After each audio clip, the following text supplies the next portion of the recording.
Take 3. I tried making this video again on a different lens, and 50mm lens does not work for a vlog. Never make it.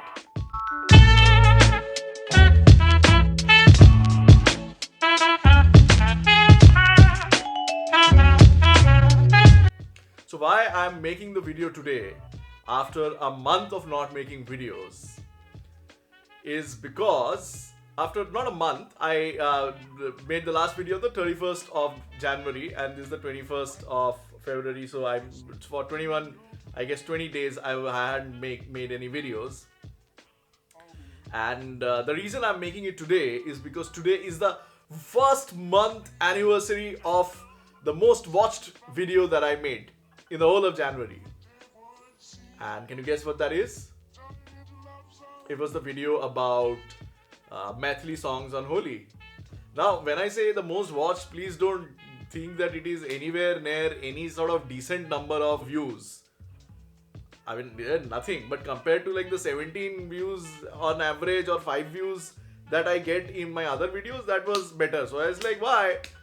And maybe the reason is because Holi is approaching and a lot of people were searching Maithili Holi and they were like gravely disappointed that I make a shit video. I don't think it's a crap video though. Because it's interesting, you know. I made that video because it's one of the languages that was recorded in the 1929 survey, the Grierson survey, the only linguistic survey that happened in India. And it was the Maithili language. Among the couple of recordings in the Maithili language was this poem or this song about Holi. And I thought it was very interesting that some of the most watched videos on YouTube now are songs in Maithili language. So because I had done a video right before that you know how some languages like Nihali language is like it's already a language isolate and it is dying because there are no speakers and we don't even know sort of we have not even chronicled and recorded the language, and it's or at least it's not in the public domain, whatever, all of that. And then I was like, here there is a language that is singing about the same festival, I mean 100 years apart, I mean 90 odd years apart, and it's like the most popular, among the most popular songs on Indian YouTube. So clearly that language isn't under in any risk of dying. So I thought that was interesting. There was sort of various other things that I spoke about in that video. One was that what's the fixation with this entire Devar Bhabhi nonsense? Like, what is this? Like, I don't understand what that is. Like, I really want to. Like, it just seems so perverted to a lot of people like us, I guess. So that was because that was not there 100 years back. I mean, they're talking about Holi and you know it's suggestive and it's like has all of that sensuous play and you know बगिया का फूल चुराया माली पीछे भागा and भांग पिया, वो सब है, वो अभी भी है, लेकिन वो देवर साली thing they are not doing. So anyway, well, so the thing is, if my theory is correct, and here I make a segue to the next section, and let me correct myself then.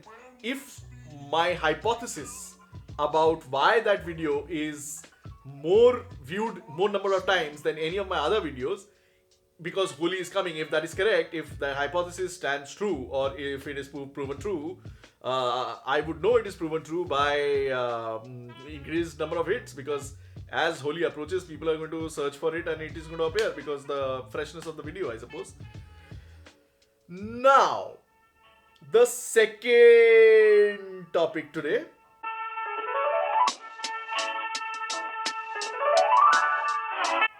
So, I watch a lot of YouTube because I like a lot of content on YouTube. I like seeing what's happening on YouTube, and I like to waste a lot of time on YouTube.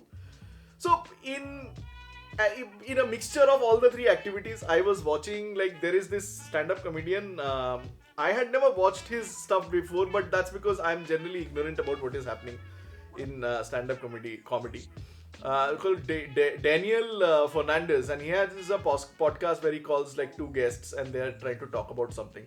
So he called like these two comedians, one was Kanan Gill, and I think there's this writer and other sort of vlogger. I'm very sorry, I'm forgetting her name. Anu, I think something her name was. So I found both of the guests really funny, and I'd never seen anything by that girl before, and I thought like she's like really funny and very smart. Like I don't like a lot of stuff that a lot of other people do, but I like both of these what the guys did and stuff. And the host was trying to sort of strike up like political conversations and very sort of awkwardly, and it's not to sort of diss on anybody else's video because mine are clearly crappier than anything else anybody has done, but they were talking about this very stupid remark that some politician made about Darwin's theory is wrong because nobody has seen a monkey turning into ape, like a very sort of a very warped lazy police investigation style answer. तुमने देखा खून होते हुए तो फिर मतलब कैसे मान ले type of a nonsense. And of course, and I'm sure he's a much more intelligent guy than he is, and the topic is not about him actually, and he was pandering to a lot of these idiots who would lap up anything like this because this is the flavor of the season. And anyway, but in any case, so these comedians are talking about it and discussing, and it's interesting. What they are saying is also very interesting, and I suppose makes sense in a lot of ways. But there is this one point where they said, when one of the guys said that evolution is a theory, and as far as I do know, it's can't be debated. And then other people came up with a theory means it can be debated. Now, at this point, I thought this should be made clear, right? And I'll talk about why this entire phenomena is worthy of speaking. First, theorizing is not hypothesizing.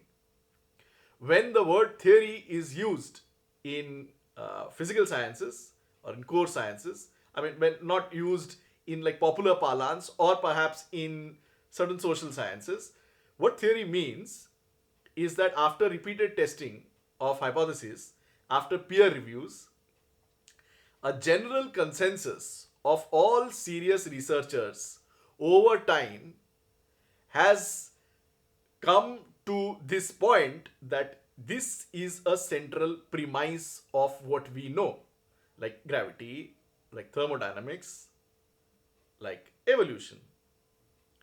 That's what theory means. In popular parlance, what we say is, I have a theory about this. In a way of sort of saying that, like I am a scientist and I have thought about it so much and now I have this proof of something. No, you don't. What you mean to say that you have a hypothesis, but then that's normal way of speaking. The thing is, making this distinction is very essential.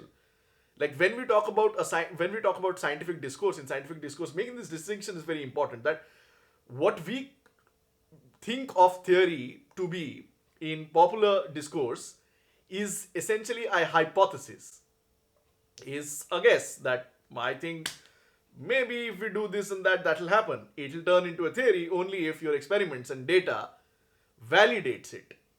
And over time and peer reviews and all of those things. Now, why is this important? Of course, it is important to understand what theory is. Otherwise, people will make a mistake. Oh, all theories are made to be sort of revised or whatever, countered. No, I mean, that's not true. There is new information that comes in, but the building blocks of what we know have essentially given us all the technology and all the modern world we live in, right? The theory of evolution, in a way, also helps us understand how germs become sort of averse to medication, or it's not the word averse, it is resistant. Germs because resistant to vaccines. Now, what is the bigger point that I'm trying to make here? So, what I realized, and I realized it over time, and more in India, because actually I know about India and I care about what people think and how people think in this country, is that there are these minor misinformations, misunderstandings, or lack of knowledge, like very minor, like this theory versus what hypothesis and theories. And these are very little, very minute, and all of us have that. And I'm pretty sure that I'm plagued by a lot of that. And in just this video, you will point to a lot of sort of inaccuracies or just like, mistakes that I've made. But what I realize is these small things uh, make us unable to really penetrate or understand in a much deeper and a broader way a lot of very big things. We have large gaps in our knowledge, I mean, in almost every field. Like, I suppose if you're not like a researcher in the cutting edge of their field, you probably don't know about anything that well. And even that researcher at the cutting edge of his or her field would be, I mean, as stupid as any of us in most of the other fields. So, and that's the point of an expert. That's the point of somebody who specializes in something. Is that so that all of us don't have to do all of those things, but all of us have to do a lot of things so that we really understand and pick up and extract value from all the learning and all the beautiful things that have happened, things that have enabled us to think, learn, and enabled us to come this far, and will enable us to go forward. I mean, culturally, socially, scientifically, in terms of us as people, in terms of sort of our happiness. All of these things are important. Say, cognitive biases, and like one cognitive bias in particular, if we read a little more about it, if we understand what that is, what the confirmation bias is, then a lot of things are answered. Then we can see the world in a much more meaningful way, almost like immediately, right? Like, and these are things that matter to us. These are things that we do and we will utilize, and it will help us immensely to understand and make sense of just the immediate world around us, like how people talk, how people are doing this and that. So that's very important. Now, why am I talking about all of this? Why am I rambling? A, because I am like sort of no good speaker, and I've realized, and I ramble, and I really hope to get good at it. Anyway, I'm rambling again. So what I'm trying to say is I am going to start this series picking out these sort of small misunderstandings or disinformations or lack of knowledge, very small, tiny ones, that perhaps help us understand a lot of things that we see around us in news and the world in general. And that's what the series will be about. And I hope to make it much more interesting and lively, and possibly not like bland and like, like dull, plain, insipid, all of these words. I just hope that it's like a little more interesting. I hope I become a little more interesting.